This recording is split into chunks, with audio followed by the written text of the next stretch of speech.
Shread, International Editor of the Cyber Express, and this podcast is coming to you from the Black Hat Security Conference in collaboration with Suraksha Catalyst. With me to discuss standing access risk and alternatives are Subbu Rama, founder and CEO of BalkanID, and Harsha Reddy, Head of Information Security at Veg. Welcome, gentlemen. It's great to have you here.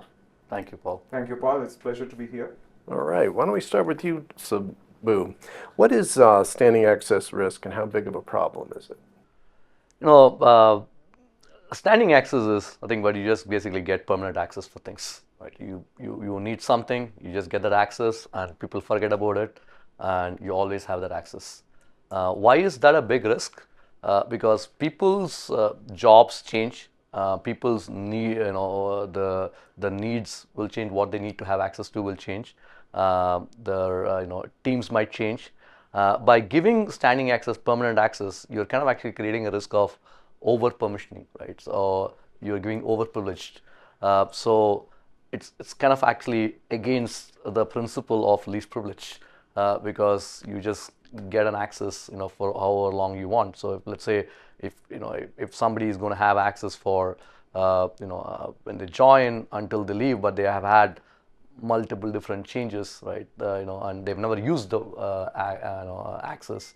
Why should they have access? Because every time an access is given to someone, and when they are not using it, you're exposing that risk for an attacker to basically gain access and actually, take over their account or do something. And every single breach in the past has been actually, due to that, right? Basically, even potential attack, everything. So. Wow.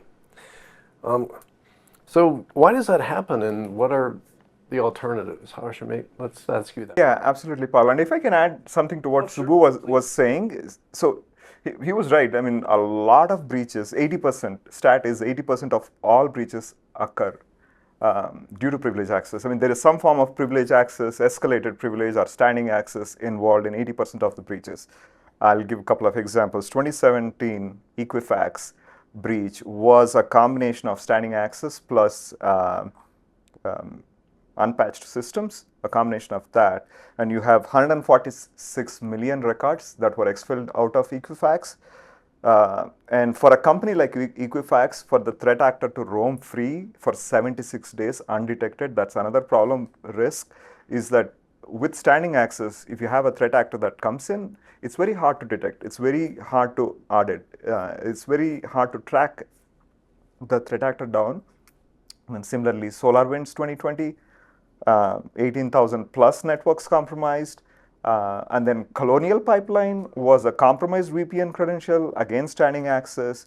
So totally agree with Subbu. And then going back to your question about why it occurs, it's first of all, if you look at it from traditionally how this access is given, it's very easy, efficient. Operation to speed is great when you're giving admin access. Somebody comes and says, I need to do this. It's easy to give them admin access versus trying to figure out exactly what access they need to do their functions. There is some pre-work. Probably Subbu and I will talk about solution. When we go to solutions, what is that pre-work? But it's very easy to give them admin access and say, go do it. Several examples of why it happens. You have network admins that need access into systems to help system administrators troubleshoot network-related issues. You have application admins need admin access on the systems. Once the access is given, the thought process in technology teams I have seen is that, they may need to do it again. So the admin access is given, escalated access is given once, never taken out. I have seen several times where a junior admin joins. He has absolutely no clue. He's being trained on, but hey, he's part of my team. He's my junior system administrator. So he'll become an admin. That's standing access to a guy who has absolutely no clue what to do on the systems or the application he's being given admin access on.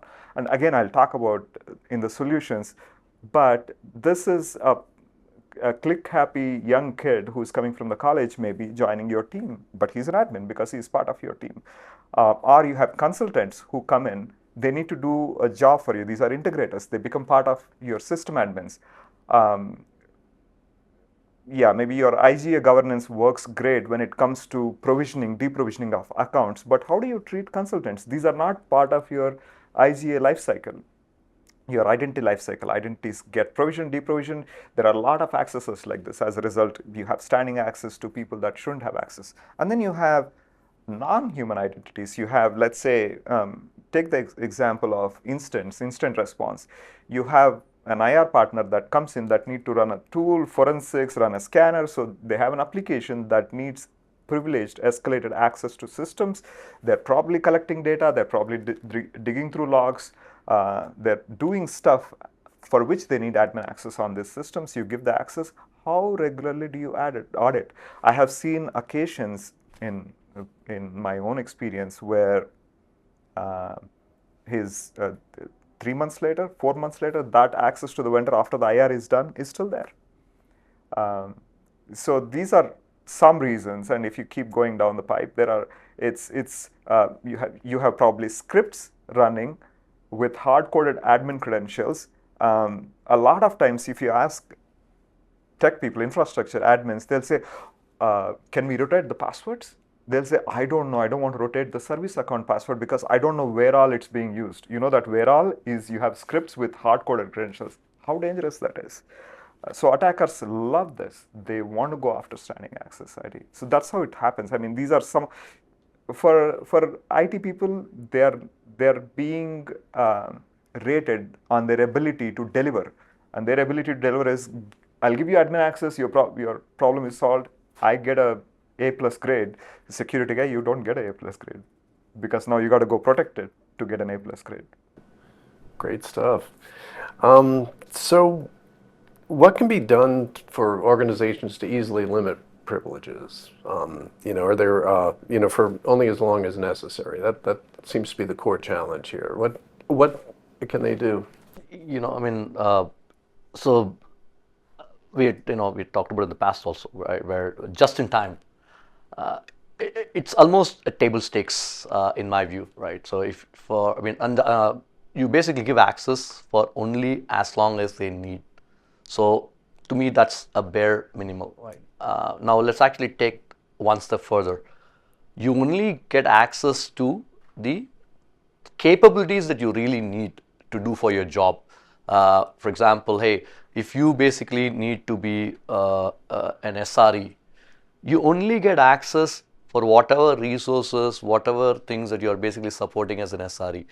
Let's say if you are being, let's say, a deployment engineer, you only get access to certain things that you need for the deployment. You don't get every admin access because nobody should actually get that super admin or global admin access. So in our case, what we call it just-in-time purpose-based access control.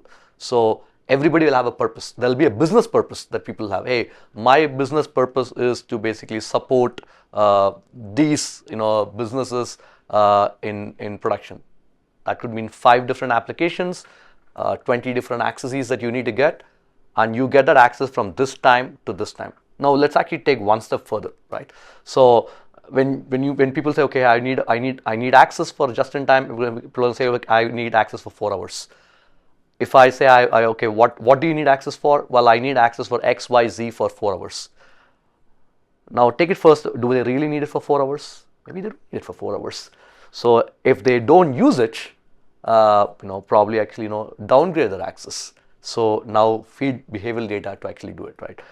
Now take it another level where we do that sometimes, right? Where what we say is like there are contractors or SRE engineers. I like the SRE use case all the time because SRE engineers work in shifts. You work from 9 to 5, or you might be an SRE in the evening. So you get access for just this, and it gets provisioned starting this time, and it gets deprovisioned starting this time. Happens daily. Saturday, Sunday, you're not working, you don't get access. So there are different levels, in my view, of just-in-time that you can do. And to me, just-in-time, is a table stakes that is kind of there. But it also depends on what applications support, APIs and everything to actually do, right? If you already have, if everything is SSO connected and everything is federated, this becomes a much easier problem. But in reality, that's not the case. Now you have to basically pick, okay, what applications are critical, and do the critical applications that we say, do they actually support, this kind of actually provisioning real-time provisioning, deprovisioning. If they don't support, you can't really do much there, right? I mean, you can. There are some ways we can do it, but we can. I'm happy to talk about it. But Harsha, do you want to add anything? Yeah, one thing I want to say on the JIT is that recent IBM study found that companies that implement JIT reduce their breach cost. This is a proven study by IBM by 30%. I think that's return on investment enough on a JIT tool, 100%. And the other concept that Subbu was saying also is I 100% agree with you. So if I need, so I love analogies. Think of you run a building, you have a lot of valuable assets, and it could be a bank with, I don't know, gold and cash in there, assets in there.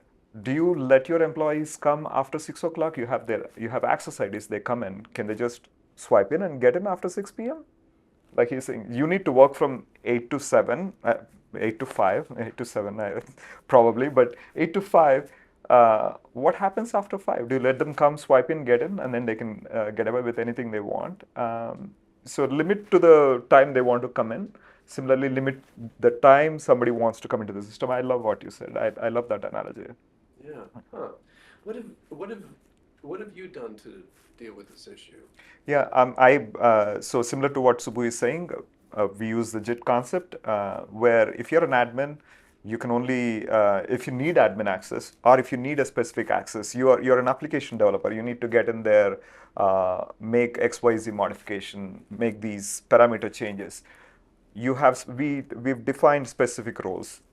In these roles, these people are allowed to request access to these roles. When they click on the role, the resource that they need access to that role for, then they would set in the time. Obviously, we still go back and question to what you're saying.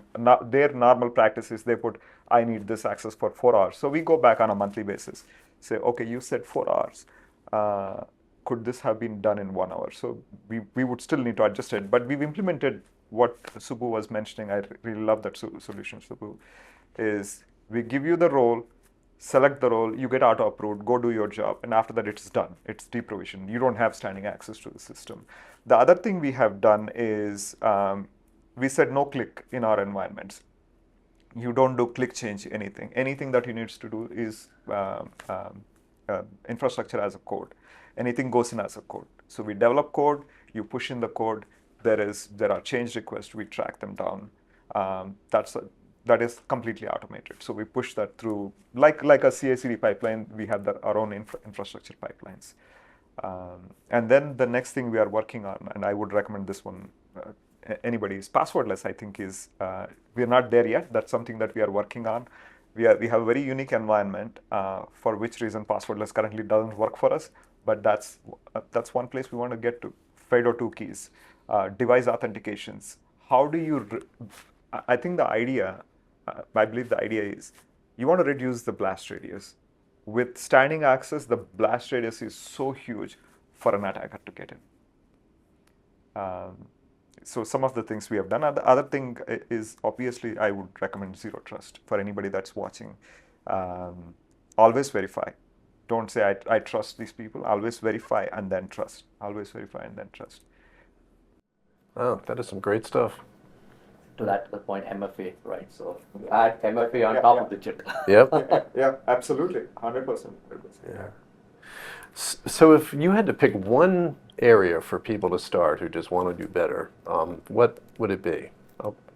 I'll ask the both of you that one. Okay, I can go first. I would say, make sure you have SSO in place, single sign-on in place, right? Make sure, I mean, to me, like that's like table stakes, right? If you don't have an IDP and if you're not connecting your critical applications via SSO, because once you do that, you can actually solve a lot of problems because, the SSO, you can control the roles, groups, everything via the SSO. You can actually support standing access, via the SSO, once you federate it, but you have to do that work, and that is, that is the first step, I'd say, before actually doing anything. If you don't have an SSO, and if you don't have basically the critical applications connected via SSO, first solve that and then solve every other problem. Yeah, I 100% agree. So we have SSO any place we can, where any application that supports SSO, it has to be 100% SSO. We have rare applications that don't do SSO, which have to go through then our regular audit. It's a manual process for now, but that is something you would easily solve by going SSO. The other thing I would also recommend is